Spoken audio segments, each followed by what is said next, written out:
Oke, jadi ini adalah Redmi Note 12 yang di-launching Maret 2023 kemarin. Kenapa mendekati Lebaran ya? Kayaknya mereka sengaja untuk menghabiskan uang THR kita. Sepede itu mereka merasa kalau uang THR kita bakalan langsung kita belikan Redmi Note 12.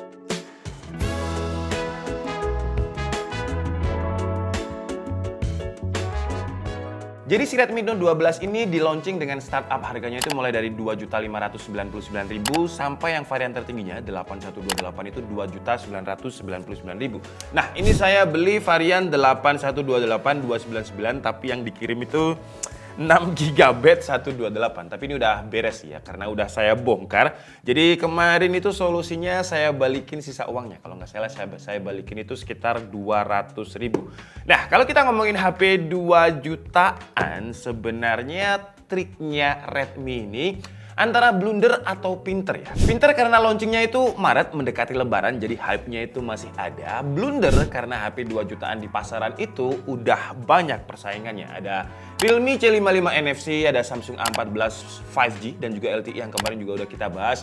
Terus juga ada Infinix Note 12 2023, Realme 10 sekarang juga udah turun harga di bawah 3 juta. Jadi saingannya bukan hanya HP yang rilis baru di tahun 2023, tapi juga HP launching kemarin yang harganya udah turun. Jadi antara pinter atau blunder. Karena kalau dari sisi chipset dibilang dia yang paling kenceng, ya enggak juga ya. Jadi langsung aja kita bahas, kita unboxing dulu dan ya secara packaging dia sama aja. Di sini saya beli yang varian mint green. Kalau kita ngomongin warna dia ada 3 varian warna ya. Ada yang black, ice blue dan juga ada yang mint green ini. Untuk SKU-nya mulai dari 4GB, RAM-nya 6GB dan 8GB. Nah, ini saya dikirim yang tengah-tengah walaupun awalnya saya beli yang 8GB tapi nggak apa-apa biar ada variasi ya. Karena saya lihat di channel review lain itu udah bahas yang 8GB, jadi coba kita bahas yang 6GB.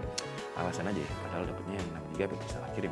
Untuk layar dia udah 120Hz refresh rate dengan AMOLED display. Tadi saya sudah sempat cari-cari referensi AMOLED-nya, katanya layarnya bagus. Terus dia dapat adapter 33W, ini oke banget karena di Samsung A14 yang harganya mirip-mirip kemarin dia cuma dapat bundling adapter 15W dan support fast charging-nya juga 15W. Terus kameranya 50MP dan ada ultra wide-nya ya. Nah, ini penting. Karena HP-HP entry level bahkan mid range 3 jutaan sekarang itu kayak jarang gitu yang pakai ultrawide. Yang pakai ultrawide itu cuman Poco sama si Redmi ini. Samsung kemarin ada ultrawide.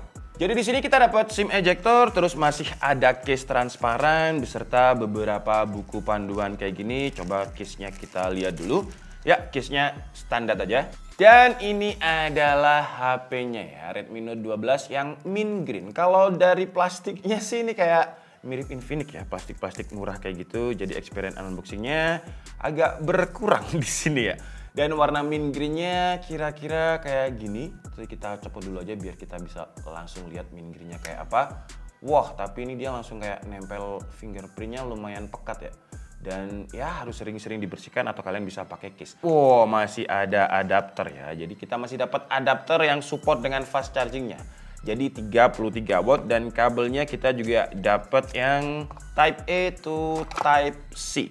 Wah, jadi ini adalah Redmi Note 12 yang varian mint green. Kalau dari sisi desain sih, ya jujur aja dia desainnya ini mirip banget sama Realme. Bagus sih ya, tapi kayak ya biasa aja karena udah banyak brand lain. Infinix juga desainnya ada yang kayak gini, jadi kayak semacam ya main aman aja karena brand lain kayak gini kita bikin kayak gini aja lah biar aman gitu ya. Karena saya lebih suka desainnya Redmi Note 11 atau Redmi Note 10, dia masih ada kayak ciri khasnya gitu. Terus bagian frame-nya ini dibikin flat kayak gini dan kalau misalkan kita genggam dengan satu tangan, dia enak sih tapi masih lumayan tebal. Karena ketebalannya ini ada di 7,9 mm dan kalau bobotnya sebenarnya kalau untuk ukuran HP entry level nggak terlalu berat sih. Dia di 183 gram walaupun baterainya masih 5000 mAh.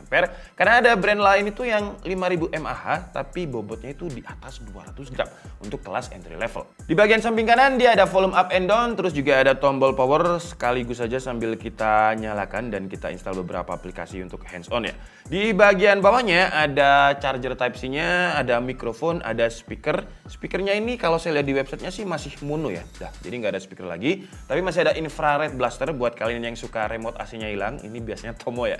Jadi remote AC saya itu dihilangin, akhirnya pakai infrared blaster. Terus ada mikrofon lagi. Wah, untuk sebuah sebuah HP entry level dual mic. Oke lah, Samsung kemarin juga dual mic. Terus di bagian kiri ada SIM tray yang isinya itu harusnya dual SIM sama micro SD ya. Ya, jadi isinya dual SIM sama micro SD. Kalau kalian ngerasa 128GB-nya kurang, tinggal di-expand lagi. Oke, jadi si Redmi Note 12-nya udah selesai kita aktivasi dan install beberapa aplikasi. Tampak depan, saya suka sih ya. Walaupun memang dagu bawahnya ini masih tebel, tapi kalau kita lihat frame kiri, kanan, dan juga atasnya itu masih oke loh di kelas harga yang 2 jutaan. Dan untuk selfie kameranya dia juga nggak pakai water drop seperti kebanyakan HP entry level. Ini masih kelihatan elegan dan bagus ya. Kesan pertama untuk haptic feedbacknya ini ya kerasanya entry level, jadi dia kayak semacam ya getar semuanya. Kalau kalian dengar suaranya kayak gini nih. Jadi getar semuanya, tapi ya wajar lah ya karena HP 2 jutaan. Oke, sekarang saya mau bahas chipsetnya dulu karena menarik ya. Jadi chipsetnya ini dia pakai Snapdragon 685 dan setelah saya research, Snapdragon 685 ini yang pakai cuma si Redmi Note 12. Redmi Note 11 tahun lalu dia pakai Snapdragon 680. Kalau dibilang dia chipset yang paling kenceng, enggak juga karena di kelas harganya 2 jutaan ini banyak MediaTek Helio G99 yang skor Antutunya itu bisa di atas 350.000. Ini sekitar ini kenceng juga ya. Untuk yang varian 6GB ini skornya 312.000. Untuk sebuah HP yang saya beli 2.799 berarti ini masih oke banget. Walaupun dia nggak sekenceng Helio G99. Tapi kalau kita ngomongin Helio G99 ya, yang pernah saya coba semua HP yang pakai Helio G99, ISP-nya itu tidak lebih baik dibandingkan dengan HP yang Snapdragon. Jadi langsung aja kita coba untuk kameranya sambil kita bandingkan dengan G99 tipis-tipis lah ya. Oke, jadi ini adalah kualitas dari Redmi Note 12 dengan Snapdragon 695-nya dan yang kiri adalah HP dengan Helio G99. Wah, untuk POV-nya jauh ya. Untuk HP G99 yang saya pakai ini dia lebih nge-wide untuk selfie kameranya. Jadi kalau kalian lihat di Redmi Note 12 langitnya langsung ke crop sama muka saya. Tapi kalau untuk XDR, kalau saya lihat ini sih, aduh saya pakai kacamata lagi. Maaf ya, masih sakit matanya. Kalau saya lihat sih di Redmi Note 12 masih nge-flat ya. Jadi XDR-nya nggak terlalu gimana gitu untuk selfie kameranya. Tapi kira-kira untuk perbandingan antara PSP G99 dan si Snapdragon 685 kira-kira kayak gini sih ya. Ini saya pegang dengan tangan satu dan kualitas mikrofonnya. Tapi yang perlu diingat ini HP 2 jutaan dual mikrofon. Jadi mic-nya kira-kira kayak gini dan suasananya sekarang lagi berangin. Kalau untuk kestabilannya di selfie kameranya ini keduanya sih masih shaky ya. Cuman di G99 HP yang ini dia lebih menang ke nge-wide-nya sih ya. Ini nge-crop banget nih. Tuh. Terus kalau misalkan kita gunakan untuk geser-geser kayak gini, gak ada jelly atau gimana? Karena biasanya kayak muka saya itu jadi tirus gitu kalau misalkan digeser gini ya. Tuh, oke. Kira-kira kayak gini ada perbandingan. Tapi warna hijaunya itu kayak lebih keluar di G99 ini ya. Kalau ini kita bandingkan dengan Samsung A14. Samsung A14 juga lebih nge-wide ya dibandingkan dengan Redmi Note 12 untuk selfie kameranya. Padahal ini posisinya ya sejajar. Ini benar-benar saya jajarin sekarang kameranya. Dan ini saya pegang dengan tangan satu karena tripod saya khusus untuk tas kamera itu. Saya pegang dengan kamera kayak gini. Kalau untuk jalan keduanya sama-sama shaky. Cuman kalau untuk brightnessnya sih kameranya sih lebih gede sih. Jadi layarnya sih kalau di sini kualitasnya itu kayak lebih bagusan Redmi Note 12. Tapi nanti ketika dipindah di PC dan kalian lihat dengan layar kalian bagus mana, kalian bisa tulis di kolom komentar sih. Kalau untuk segini sama-sama aja. Oke, sekarang kita coba di kamera ultrawide dengan resolusi yang sama 1080p 30 fps. Bedanya kalau ultrawide-nya si Samsung itu 0,5 sementara si Redmi Note 12 itu 0,6. Jadi Samsung lebih POV-nya lebih lebar ya. Dan kira-kira seperti ini untuk perbandingan di kelas harga yang sama 2 jutaan. Keduanya masih sama-sama ada kayak semacam starter kalau misalkan panning kayak gini. Kalau misalkan atas bawah ya karena 30 fps ya. Jadi ada kayak semacam starter gitu. Kalau untuk stabilnya ya mirip-mirip, tapi kayaknya Redmi 12 lebih stabil sih ya kalau di sini ya. Walaupun keduanya nggak ada fitur stabilization, tapi untuk jalan kayak gini, nah ini kira-kira saya jalan 0,5 km per jam kali ya. Untuk HDR juga mirip-mirip, cuman sekali lagi kalau di layarnya Redmi Note 12 ini kayak lebih bagus aja karena dia brightness-nya lebih tinggi peak-nya. Sekarang kita coba di kamera wide-nya. Untuk warnanya ini Kalau di sini bagusan Redmi Note 12 ya kalau di layarnya nih. Coba kita zoom deh. Wah. Tuh, kalau kalian lihat kira-kira kalian prefer yang mana? Sama-sama 2 jutaan, yang satu pakai Exynos, yang satu pakai Snapdragon 685. ISP-nya bagus mana? Kita coba untuk autofocusnya deh. Jadi kita coba ke sini. Terus kita geser. Set. Sama-sama nggak ada masalah sih ya, sama-sama cepat juga. Search. Nah, kayak gitu kira-kira. Dan kita coba sekarang untuk benar-benar zoom di detail ya. Nah, ini di sini. Tuh. Oke, dan untuk kualitas mikrofonnya nanti editor tolong kita digonta-ganti ya mikrofonnya, karena keduanya ini sama-sama dual mic. Jadi untuk mikrofon bagus mana? Kalian juga bisa tulis di kolom komentar. Sekarang kita cobain foto-fotonya sebentar deh. Kita bandingin dengan Exynos saja. Karena G99 yang tadi itu harganya kayak nggak bagus kalau dikebandingkan dengan ini. Harganya 4 jutaan. Kalian mungkin bisa tebak HP-nya. Kalau nggak bisa, HP itu tadi adalah Oppo Reno 80.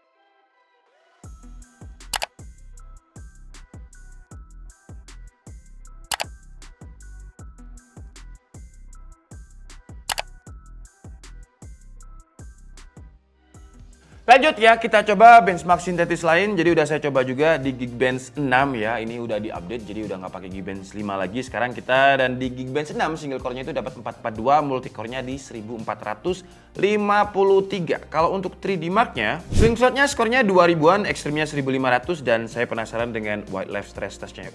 Skor stability-nya dapatnya oke banget sih, di 99,4%.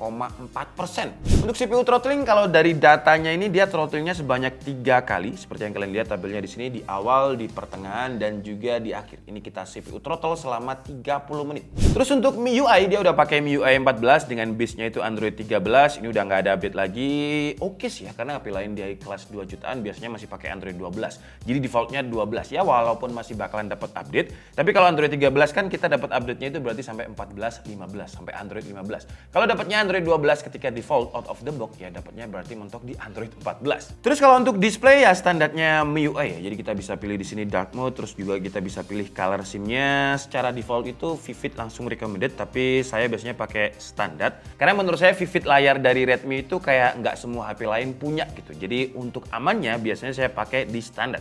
Terus untuk refresh rate dia adaptif, bisa 120 Hz dan bisa 60 Hz, tapi sayangnya untuk refresh rate ini nggak bisa kita kunci di 120 Hz. Jadi dia bakalan adaptif, yang biasanya itu bakalan mentoknya itu ya di home screen aja. Untuk aplikasi-aplikasi itu kayak masih jarang. Jadi kalau untuk aplikasi bawaannya Redmi itu ya smooth kayak gini, tapi untuk aplikasi lain nanti kita coba lihat deh di reviewnya. Kalau untuk layarnya ini di kelas harga 2 jutaan gila banget sih ya layar AMOLED-nya ini. Tuh kalau kalian lihat warnanya itu muncul banget. BTW ini tadi udah saya ubah settingannya ke standar ya, tapi warnanya itu masih muncul kayak gini. Dan kalau kita coba lihat, ini kalau speakernya bentar. Speakernya ini ya sayangnya masih mono, tapi kalau saya pribadi nggak masalah. Karena biasanya saya itu udah terlalu sering atau terbiasa pakai TWS. Jam saya aja ada TWS-nya tuh kan. Jadi saya tuh udah terbiasa pakai TWS, jadi untuk speaker mono kalau saya pribadi nggak jadi masalah. Terus kalau untuk upscaling YouTube-nya dia bisa di 1080p 60 ya, terus nggak ada fitur XDR-nya, jadi mentok kualitasnya kayak gini. Wah tapi ini jauh udah oke banget ya. Jadi warna hijaunya kalau kalian lihat di sini itu, mirip-mirip kayak layarnya Samsung ya. Dan fun fact, memang layar dari Redmi Note 12 ini adalah layar yang sama juga atau bikinannya Samsung. Jadi kalau masalah layar di harga 2 jutaan ini sih bener-bener dia terlalu overkill sih ya, AMOLED 120Hz. Karena biasanya di mid-range aja 3 jutaan, kalau nggak AMOLED 90Hz, biasanya IPS 120Hz. Tapi ini langsung dikasih AMOLED 120Hz. Walaupun catatannya 120Hz-nya ini masih adaptif dan nggak semua aplikasi bisa. Tapi wajar, semua HP juga kayak gitu ketika awal-awal launching 120Hz. Untuk konten Netflix, dia juga udah bisa playback Full HD karena Wi-Fi-nya udah di L1, jadi aman-aman aja untuk streaming Netflix. Kalau untuk fitur-fitur lain ya standarnya Redmi sih ya, dimana HP lain itu nggak ada IP-nya, tapi Redmi itu pakai IP53 sama juga kayak di Poco X5 kemarin, jadi dia udah sertifikasi IP53. Terus fitur-fitur lain kayak NFC, gyro juga ada, tapi bukan sesuatu yang spesial karena di Redmi Note 11 itu juga udah ada. Paling peningkatannya kalau dari segi hands-on yang saya pegang ini ya, peningkatan utamanya itu ada di performa, karena dulu itu pakai 680, sekarang 685 ya, walaupun performanya nggak naik begitu banyak, tapi meningkat lah sekitar 20% performanya. Terus dari sisi layarnya ini sekarang oke banget. Kalau Redmi Note 11 dulu di AMOLED 90Hz dengan peak 700 nits, sedangkan di Redmi Note 12 sekarang itu AMOLED 120Hz dengan peaknya bisa sampai 1200 nits. Jadi kalau kalian mau pakai outdoor sama sekali nggak ada masalah. Oke lah, jadi mungkin cukup segitu aja unboxing dan juga hands on dari Redmi Note 12 ini. Untuk video review lengkapnya mungkin ya 3 atau 4 hari lagi saya cobain dulu, tapi ini layarnya emang smooth banget ya. First impresi saya untuk Redmi Note 12 ini, karena saya udah lumayan banyak ngebahas HP-HP 2 jutaan. Ya kalau dibilang dia yang paling kenceng, enggak juga, tapi lebih all-rounder gitu ya. Fiturnya lumayan banyak, terlebih lagi di layarnya. Layarnya ini kayak HP 3 jutaan gitu, karena di bawah 3 juta layarnya ini udah overkill banget. Terus dia juga udah punya IP53. Kalau masalah desain itu preferensi, tapi menurut saya ini terlalu mirip dengan brand lain. Dan sayangnya downgrade-nya itu ada di bagian speaker yang masih mono, tapi mic-nya sekarang dual. Dan mungkin buat kalian yang udah punya Redmi Note 12 bisa tulis pengalaman kalian di kolom komentar. Sementara itu aja unboxing dan juga hands on dari Redmi Note 12. Saya Niko Sabdi and see you in the next video. Bye bye.